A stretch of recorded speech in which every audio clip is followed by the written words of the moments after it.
यदा यदा हि धर्मस्य ग्लानिर्भवति भारत अभ्युत्थानम् अधर्मस्य तदात्मानं सृजाम्यहम् परित्राणाय साधूनां विनाशाय च दुष्कृता धर्म संस्थापनार्थाय संभवामि युगे युगे।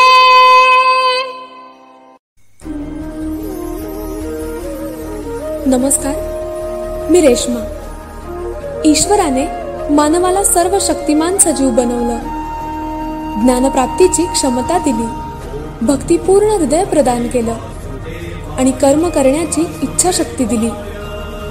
ह्या सगळ्यांच्या जोरावर त्याने प्रापंचिक, सामाजिक आणि वैश्विक कार्य करावं ही अपेक्षा। तो ते करतो देखील, पण जगात जेव्हा जेव्हा धर्म कोसळू लागतो, अधर्माचा बोलबाला होतो, अशांती निर्माण होते आणि मानवी कर्म हे सारं रोखण्यास असमर्थ ठरतं, तेव्हा अखेर धर्माच्या स्थापनेसाठी, मानवाच्या हितासाठी आणि सज्जनांच्या रक्षणासाठी ईश्वर अवतार घेतो। भारतीय संस्कृतीने ही एक सुंदर संकल्पना सांगितलेली। वेद, पुराणे आणि उपनिषदांमध्ये त्याबद्दलचा शास्त्रीय सिद्धांत आढळतो।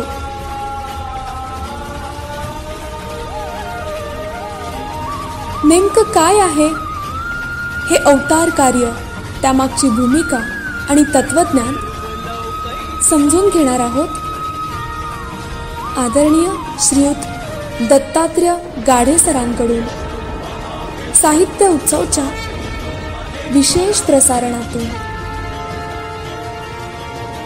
अवतार पूजन।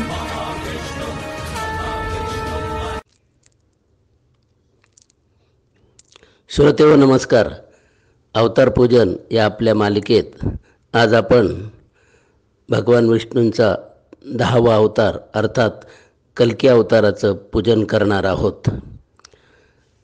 कल्की अवताराबद्दल पुराणांमधून काय सांगण्यात आलेलं आहे ते आपण प्रथम पाहणार आहोत।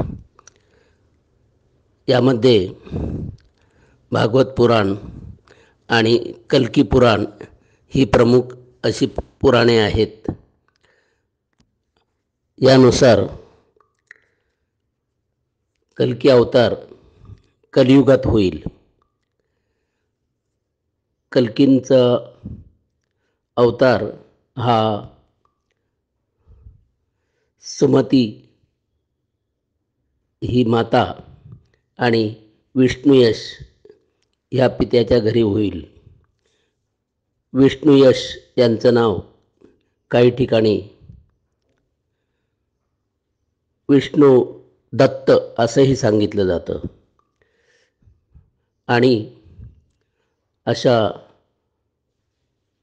या सज्जन आणि अतिशय धार्मिक नीतिमान अशा आईवडिलांच्या घरात कल्की अवतार होईल। कल्की हे आपल्या शुभ्र घोड्यावरून आणि हातामध्ये तलवार घेऊन अतिशय द्रुतगतीने निघतील आणि त्यांचं रूप हे अतिशय तेजस्वी, तितकंच शांत असेल। वेगाने जात असून ते दुष्टांचा नाश करतील आणि सज्जनांचं रक्षण होईल। आपण आतापर्यंत पाहिलेलं आहे की पुराणांमधील कथा ह्या प्रतिकात्मक असतात आणि त्यांचा अर्थ संकेताने घ्यायचा असतो. त्यामागे एक मोठा अर्थ आणि आशय दडलेला असतो. कल्की अवताराबद्दलही असं म्हणता येईल. त्यांचा अवतार हा शांत परंतु तेजस्वी असं दिसणारं रूप आहे. याचा अर्थ सज्जनांसाठी ते शांत आहेत, परंतु दुर्जनांसाठी ते तेजस्वी आणि तितकेच निग्रही आहेत त्यांचं निर्दालन करण्यासाठी. तसंच शुभ्र घोडा हा निर्मळतेचं आणि गतीचं प्रतीक आहे. काही ठिकाणी भगवान कल्कींच्या हातात तलवार आणि धनुष्यबाण अशी शस्त्रे दाखवण्यात आलेली आहे. याचा अर्थ जवळच्या शत्रूंचा नाश करण्यासाठी तलवार आणि दूरवरील दृष्टांचा नाश करण्यासाठी धनुष्याचा उपयोग केला जाईल. ही शस्त्रे प्रतिकात्मक आहेत, कारण याच उपयोगाची ती जी शस्त्रे असतील त्यांचा उपयोग ते करू शकतील आणि मग लोकांना ते नीतिमत्ता आणि खरा धर्म याचा उपदेश करतील आणि अनेक लोकांच्या मनात चांगला भाव निर्माण कसा होईल याकडे ते प्रयत्नशील असतील. आपला तेजस्वी अवतार आणि दैवी शक्ती यांचा उपयोग करून ते या संपूर्ण जगामध्ये शांतीचं आणि नीतिमत्तेचं वातावरण तयार करतील आणि लोक त्यानंतर अतिशय नीतिमान आणि खऱ्या अर्थाने मानव म्हणून वागण्यास सुरुवात करतील. हे त्यांचं महत्त्वाचं काम असेल. आणि मग असं झाल्यानंतर कलियुगात ज्या आज आपल्याला दुष्प्रवृत्ती दिसतात त्या आपोआपच नाहीशा होतील आणि सत्ययुग सुरू होईल. आणि म्हणूनच कल्की अवतार हा सत्ययुगाचा प्रारंभ करून देणारा आहे असं संकेतात्मकरित्या पुराणांमध्ये सांगितलेलं आहे. याचा अर्थ हाच की सद्विचारांमुळे लोक अतिशय नीतिमत्तेने वागतील आणि आपोआपच येथे सत्ययुग अवतरेल. कल्की भगवान कलियुगात येणार आहेत. भगवंताने आपल्याला गीतेमध्ये आश्वासन दिले आहे की परित्राणाय साधूनां विनाशाय च दुष्कृतां धर्मसंस्थापनार्थाय संभवामी युगे युगे. आणि हे जे महान आश्वासन आहे की प्रत्येक युगात सज्जनांचं रक्षण, दुर्जनांचा नाश आणि अधर्म नष्ट करून सद्धर्माची स्थापना करण्यासाठी मी अवतार घेतो असं भगवंत म्हणतात. आणि त्याप्रमाणे त्यांनी आजपर्यंत 9 अवतार घेतलेले आहेत. आपलं वचन त्यांनी आपल्या भक्तांसाठी खरं करून दाखवलेलं आहे. आणि याचाच अर्थ 10वाही अवतार निश्चितच होणार आहे आणि भगवान कल्की येणारच आहेत. आणि त्यांच्या येण्यासाठी जरी काही अवधी असला तरी त्यासाठी आपल्याला कामाला लागावं लागेल. आणि जसं ते अतिशय नीतिमान आणि धार्मिक अशा आईवडिलांच्या घरी जन्म घेतील, याचाच दुसरा अर्थ जो समाज नीतिमत्तेने राहणारा आहे आणि सर्व गोष्टी ईश्वरार्पण बुद्धीने करतो, असा समाज असेल आणि त्यात असे आईवडील असू शकतात. पित्याचं नाव विष्णुयश अर्थात भगवंताचं काम करून ज्यांनी कीर्ती मिळवलेली आहे, यश संपादन केले आहे असे, आणि आईचं नाव सुमती, जिने आपलं संपूर्ण जीवन अतिशय नीतिमत्तेने आणि सुंदर अशा बुद्धिमत्तेचा अवलंब करून घालवित आहे अशी माता. परंतु यासाठी समाज तसा बनला तरच असे लोक निर्माण होतील आणि मग कल्की अवतार होईल. परंतु आज जर परिस्थिती पाहिली तर अतिशय वेगळी दिसते, किंबहुना याच्या विपरीत दिसते.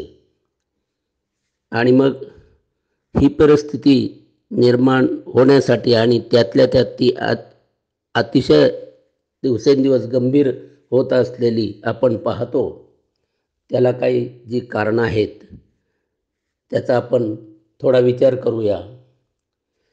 यामध्ये पहिला भाग म्हणजे ईश्वराचे विचार आणि ईश्वराविषयीचे सिद्धांत हे शिथिल झालेले आहेत, किंबहुना त्याचं प्रतिपादन बऱ्याच अंशी चुकीचं होत आहे. आणि मग त्यामुळे लोक ईश्वरनिष्ठेपासून दूर दूर जात आहेत. त्याची काही कारणं आहेत. त्यामध्ये शास्त्रीय संशोधन हे एक कारण सांगता येईल.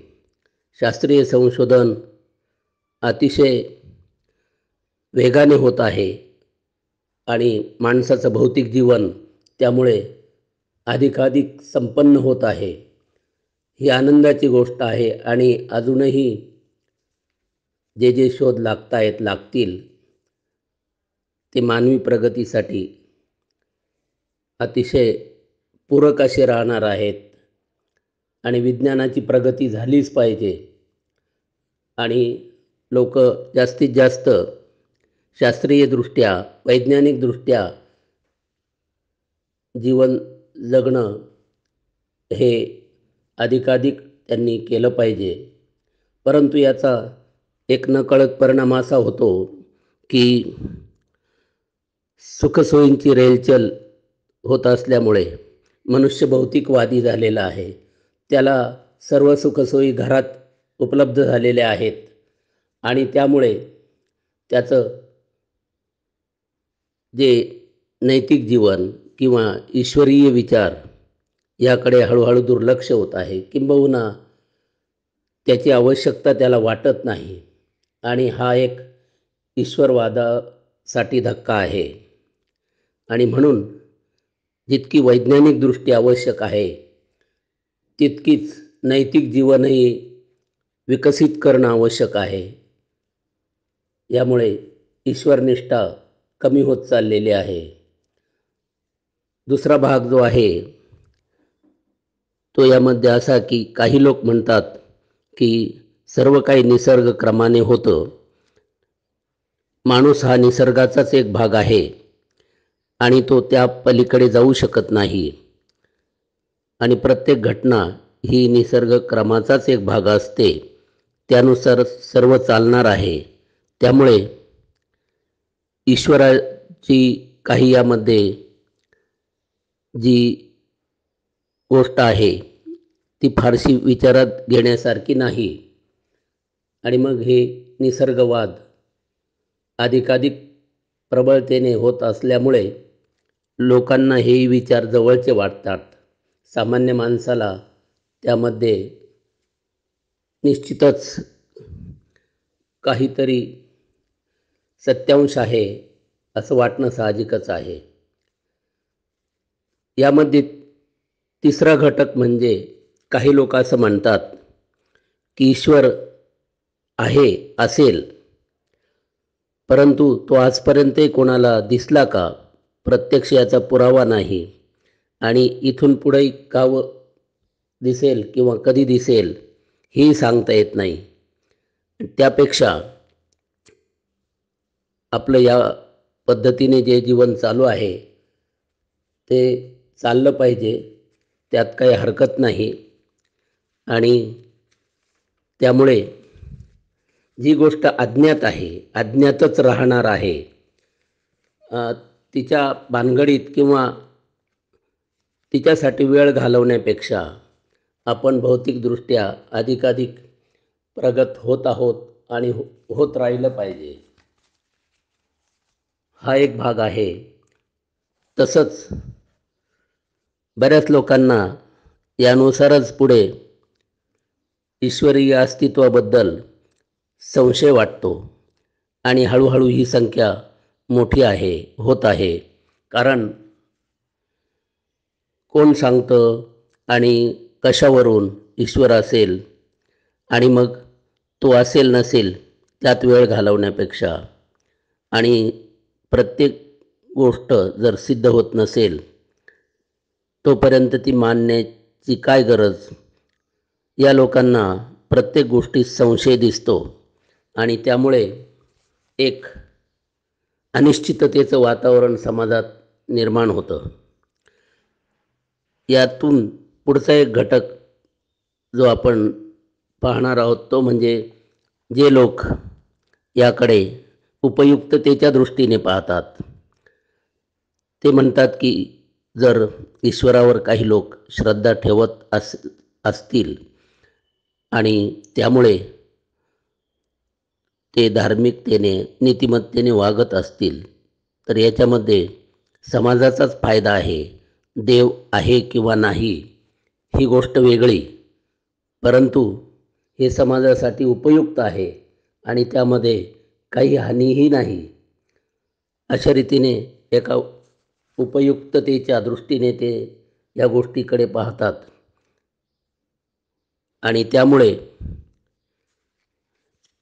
ईश्वरवादावर या सर्वच मुद्द्यांचा एक प्रहार होतो आहे. त्यामुळे श्रद्धा या लोकांच्या कमी होत आहेत आणि मग धार्मिक लोकांकडे एक वेगळ्या दृष्टीने पाहिलं जात आहे.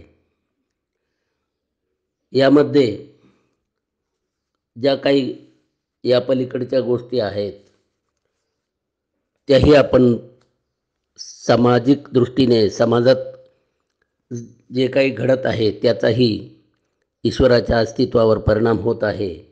त्यामध्ये कुटुंब संस्था, कुटुंबामध्ये खऱ्या अर्थाने प्रेमभाव राहिलेला नाही. एकत्र कुटुंब पद्धती निघून गेलेली आहे आणि कुटुंब ही विभक्त झालेली आहेत.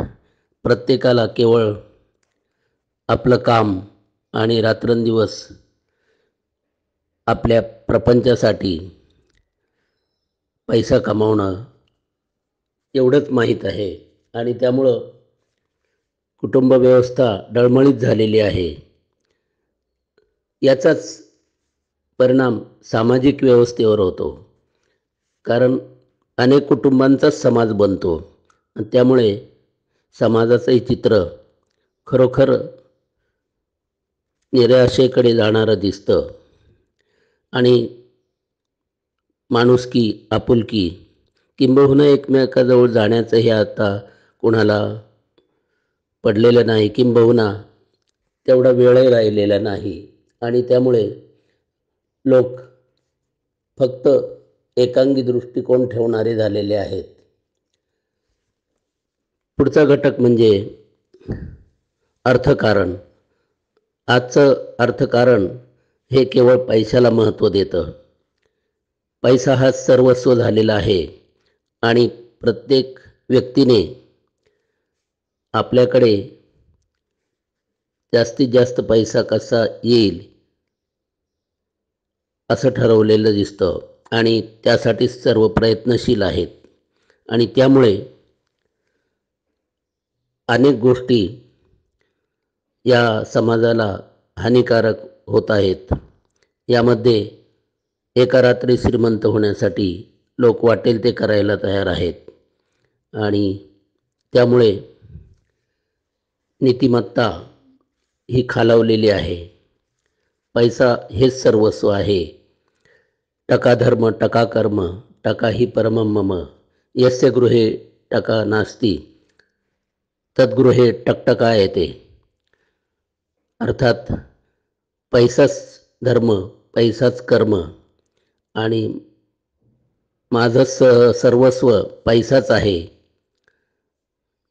अशी मानसिकता, त्यातल्या त्यात ज्याच्या घरी पैसा नसेल त्याच्याकडे सर्व खडखडाट झालेला असतो आणि त्यामुळे त्याच्याकडे कटकटी आणि देणेकरांची दारावर टकटक असं विनोदाने परंतु एक सत्यांश सांगणारा असा हा श्लोक आहे. पूर्वीच्या काळात अर्थकारणावर नीतिमत्तेचा अंकुश होता. कौटिल्यादी शास्त्रकारांनी याबद्दल विस्तृत विवेचन केलेलं आहे. त्यांनी विस्ताराने सांगितलं आहे की धनसंचय हा जास्त करू नये आणि जास्त मिळणारं धन कराच्या रूपाने किंवा सत्कार्यासाठी दिलं पाहिजे असा धर्माचा एक प्रकारे अंकुश या अर्थकारणावर होता आणि त्यामुळे लोक अर्थकारणातही नीतिमत्तेने वागत होते. आज तो अंकुश मुळीच राहिलेला नाही आणि यामुळे समाजाचं चित्र बिघडत चाललेलं आहे. यामध्ये पुढचा एक भाग विचार करण्यासारखा आहे आणि तो म्हणजे सत्ताधारी लोक. सत्ताधारी लोक म्हणतात की आम्हाला कुठल्याही परिस्थितीत आमची सत्ता टिकवायची आहे आणि यासाठी त्यांच्यामध्ये चढाओढ लागलेली दिसते. तसंच जे लोक समाजाकडे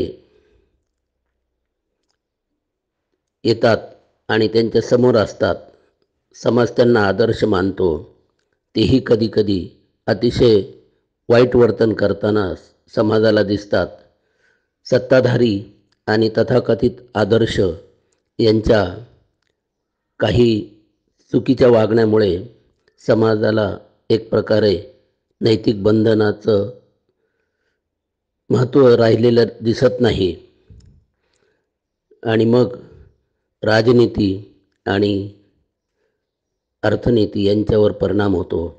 तसंच अनेक आर्थिक घोटाळे आपल्याला दैनंदिन जीवनात ऐकायला मिळतात. त्यामुळे सर्वच सामाजिक जीवनात काही गोष्टी करण्यासाठी लोक सहज धावतात, कारण त्यांचे तथाकथित आदर्श तसं वागत असतात. या सर्व गोष्टींमुळे ईश्वरवादावर प्रहार झालेले आहेत आणि मग धर्माची पकड ही कमी झालेली आहे. यासाठी काही गोष्टी करणं आवश्यक आहे.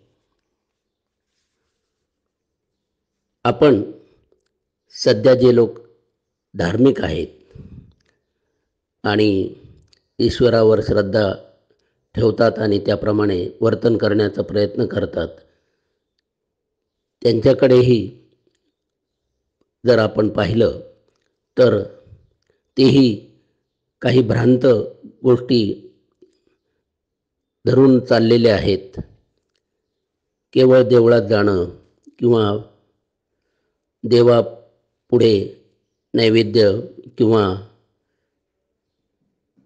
प्रसाद करून तो ठेवणं आणि सर्वांना वाटणं एवढीच ईश्वरभक्ती ते समजतात. ईश्वर भक्तीचा आणि दैनंदिन जीवनाचा काही संबंध आहे असं आज कोणाला सांगूनही खरं वाटत नाही. लोक अतिशय केवळ आपल्याला काहीतरी मिळावं म्हणून धार्मिकतेने वागतात. दैनंदिन जीवनात आपला फायदा व्हावा किंवा पुढे काहीतरी आपला फायदा होईल म्हणून देवाकडे जाणारा वर्ग खूप मोठा झालेला आहे. तसंच पूजा अर्चा यामध्येही मनामध्ये केवळ आपल्याला काहीतरी मिळावं म्हणून आपण पूजा करून घेत आहोत अशी मानसिकता असते. खरं तर मंदिरांमध्ये गर्दी झालेली आहे याचा अर्थ लोक खऱ्या अर्थाने धार्मिक झाले आहे असं म्हणता येत नाही. कारण केवळ काहीतरी मागण्यासाठीच ही गर्दी आहे. देवावरील खऱ्या प्रेमामुळे कोणी जात नाही. आपल्याकडे जर कोणी फक्त अडचणीच्या वेळेस येत असेल आणि इतर वेळेस कधी आपल्याला तोंडही दाखवित नसेल तर आपणही सहज म्हणतो की तो केवळ कामापुरताच माझी आठवण काढतो. हीच गोष्ट ईश्वराच्या बाबतीत लागू नाही का? आणि मग देवळाबाहेर भिक्षा मागणारे भिकारी आणि मंदिरामध्ये मागणारे लोक यांच्यात फरक राहतो का? आणि सहज त्यांना भक्त म्हटलं जातं. पण भक्ती ही वृत्ती आहे. पूजार्चा दैनंदिन जे आपलं ईश्वरीय किंवा धार्मिक कर्म आहे ते तर केलंच पाहिजे, परंतु या पलीकडे भक्तीची दृष्टी आचरणात आणणं हे महत्त्वाचं आहे. आणि त्यासाठी भक्ती ही वृत्ती बनवली पाहिजे. दैनंदिन जीवनात धार्मिक माणूस खरा कोण? तर जो सर्व गोष्टी या नीतिमत्तेने करतो किंवा माझ्या प्रत्येक कर्माचा साक्षीदार भगवान आहे आणि कोणी पाहत नसलं तरी तो पाहत आहे या भावनेने, या श्रद्धेने जो वागतो तो खरा भक्त. आणि अशा लोकांची संख्या जर वाढली तरच समाज खऱ्या अर्थाने धार्मिक बनला किंवा ईश्वरावर श्रद्धा ठेवणारा बनला असं म्हणता येईल. परंतु हे कोण करणार? यासाठी काम करावं लागेल. कारण देवाला अभिप्रेत हे आहे की त्याचं काम कोण करतो? गीतेत म्हटलेलं आहे की मत कर्म कुरुन मत परमो मद्भक्त संगवर्जितः निर्वैरः सर्वभूतेषु यस्य मामेति पांडव. निर्वैरः सर्वभूतेषु यस्य मामेति पांडव. अर्थात की माझ्या कर्मामध्ये जो लीन असतो, सतत देवाचं काम आपलं काम म्हणून करतो, तो भक्त. आणि जो संगवर्जित आहे, ईश्वराचं काम करताना केवळ मी देवासाठीच काम करणार आहे आणि जितका वेळ मी देवासाठी देणार आहे त्यात मला माझा प्रपंच किंवा मागण्या आणायच्या नाहीत असं मानणारा तो संगवर्जित, अशा काही गुणांनी संपन्न असा भक्त भगवंताला आवडतो. म्हणून घरी असो किंवा मंदिरात असो पूजा प्रसाद आरती करणं ही एक बाजू आहे, परंतु त्याचबरोबर देवाचं काम करणं ही फार महत्त्वाची बाजू आहे. आपल्या आईवडिलांवर प्रेम असेल तर आपण तत्परतेने त्यांचं काम करतो आणि म्हणूनच यासाठी आम्हाला कामाला लागावं लागेल आणि देवाचं काम केलं पाहिजे. देवाचं काम म्हणजे काय? भगवंताने जे म्हटलेलं आहे की मी अवतार कशासाठी घेतो, त्यामध्ये पहिला भाग म्हणजे परित्राणाय साधूनाम. साधू कोण, सज्जन कोण, तर जे का रंजले गांजले त्यासी म्हणे जो आपुले, तोची साधू ओळखावा देव तेथेची जाणावा, हे संत तुकारामांनी सांगितलेलं आहे. आणि म्हणून जो अडलेला आहे किंवा ज्याचं शिक्षण कमी आहे किंवा जो शिकलेला नाही, अशिक्षित आहे, काही अडचणीत आहे, त्याच्याजवळ जाणं, आपुलकीने त्याचं सर्व ऐकून घेणं, आपल्याला होईल तेवढी त्याच्या अडचणीत मदत करणं, झोपडीत जाणं, ज्ञानदान करणं, जे दुर्लक्षित आहेत, पीडित आहेत, त्यांचं दुःख समजून ती ही देवाची लेकरं आहेत हे लक्षात घेऊन त्यांच्याजवळ जाऊन त्यांचं दुःख समजून आणि ते दूर करण्याचा प्रयत्न करून वागलं पाहिजे. हे खऱ्या अर्थाने देवाचं काम आहे. तसंच ज्या लोकांजवळ खऱ्या अर्थाने कोणी जातच नाही त्यांच्याजवळ प्रथम गेलं पाहिजे, कारण त्यांना आधार देणं हे खरं देवाचं काम आहे. देवाने आपल्याला शक्ती दिली आहे, बुद्धी दिली आहे, मानवी देह दिला आहे, आणि मग या सर्व गोष्टींचा उपयोग आपल्यासारखीच त्याची जी लेकरं आहेत त्यांच्याजवळ जाऊन करणं हे महत्त्वाचं आहे. आणि म्हणून आमच्या कामातून वेळ काढून आम्ही जाणं गरजेचं आहे. भगवान त्याचीच वाट पाहत असतात की माझं काम कोण करतो. खरा भक्त तोच की देवाची पूजा करण्याबरोबरच त्याचं कामही करतो. परंतु आज भ्रांत ईश्वरवादामुळे ही दृष्टी राहिलेली नाही आणि केवळ पूजा अर्चा थोडंफार काही केलं म्हणजे देवाचं काम संपलं आणि आपण उद्योगाला आपल्या मोकळे, अशी वृत्ती वाढलेली आहे. आणि त्यातूनच चुकीच्या मार्गाने माणूस जात आहे. प्रत्येकाने आपल्याजवळ जे आहे त्याचा उपयोग इतरांसाठी केला पाहिजे. आणि यासाठी आपल्याला अतिशय सुंदर मार्गदर्शन आहे. भगवंताने आजपर्यंत जे अवतार घेतले त्यातून आपल्याला हे मार्गदर्शन दिलेलं आहे. वामन भगवंताने संघटन कसं करावं लोकांचं हे आपल्याला दाखवून दिलेलं आहे. भगवान परशुरामांनी ब्राह्मण आणि क्षत्रिय यामधले मतभेद दूर केले.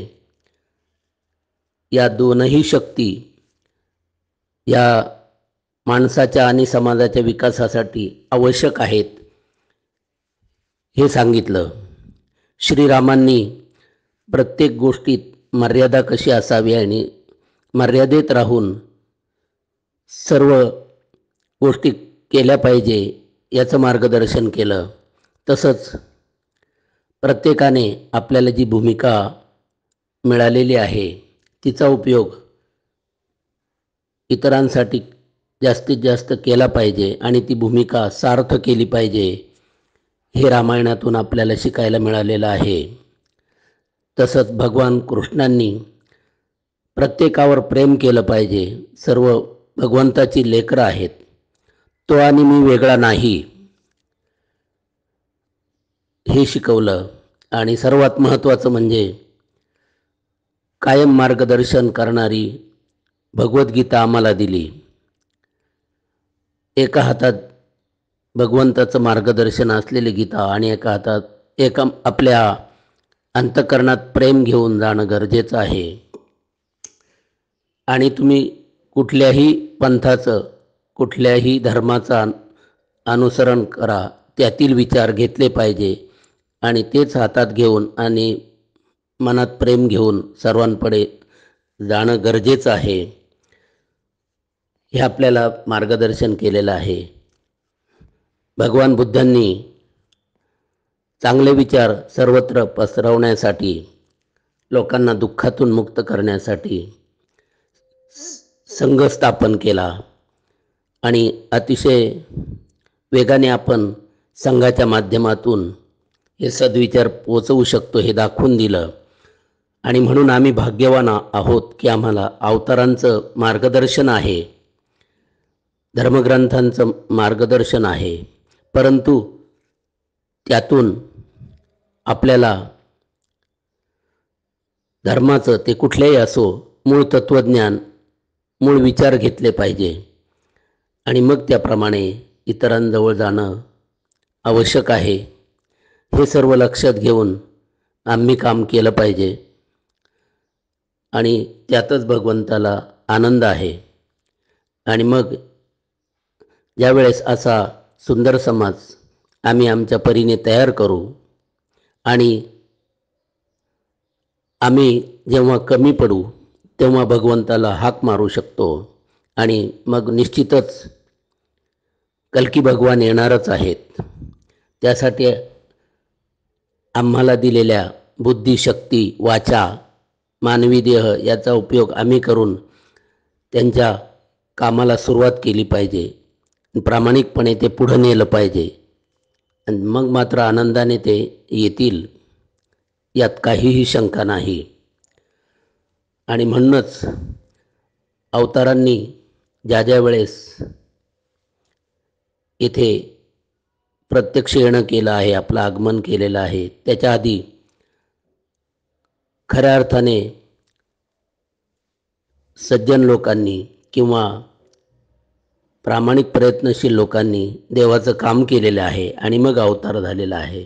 हे लक्षात ठेवून आपण कामाला लागूया आणि मग अवतार लांब नाही. आज आपण हे कल्की पूजन पूर्ण केलेलं आहे. याचबरोबर अवतार पूजन ही मालिका आज आपण येथे संपवत आहोत आणि भगवंताला नम्रपणे सांगत आहोत की आम्ही तुझ्या लेकरांसाठी आमच्या परीने प्रयत्नशील राहू. आज हे अवतार पूजन इथे आपण थांबवत आहोत. यामध्ये अवतार पूजन आपल्यापर्यंत आणण्यासाठी साहित्य उत्सव या समूहाने मला संधी दिली. आपण जसं भगवंताच्या कामासाठी निमित्त झालं पाहिजे, भगवंताने सांगितलं आहे की तू निमित्त होय, मी सर्व काही करील, निमित्त मात्रम भव सव्यसाचीन. तसं साहित्य उत्सवने मला निमित्त केलं आहे आणि भगवंतानेही माझ्यासारख्या अल्पबुद्धीच्या माणसाला आपल्यापर्यंत आणण्याचं निमित्त केले आहे. म्हणून मी साहित्य उत्सवचे आणि भगवंताचे आभार मानतो. आपणही सर्वांनी माझ्या ज्ञानाप्रमाणे यथाविधी यथामती जे मला सांगता आलं त्या आनंदाने ऐकून घेतलेलं आहे. आपल्या प्रतिक्रियांच्या प्रतीक्षेत मी आहे. आपल्याला जी काही प्रतिक्रिया द्यावी वाटेल ते अवश्य द्या आणि आपल्या सर्वांचे आणि साहित्य उत्सव परिवाराचे मी आभार मानतो आणि अवतार पूजनसाठी आपल्या सर्वांची रजा घेतो. धन्यवाद.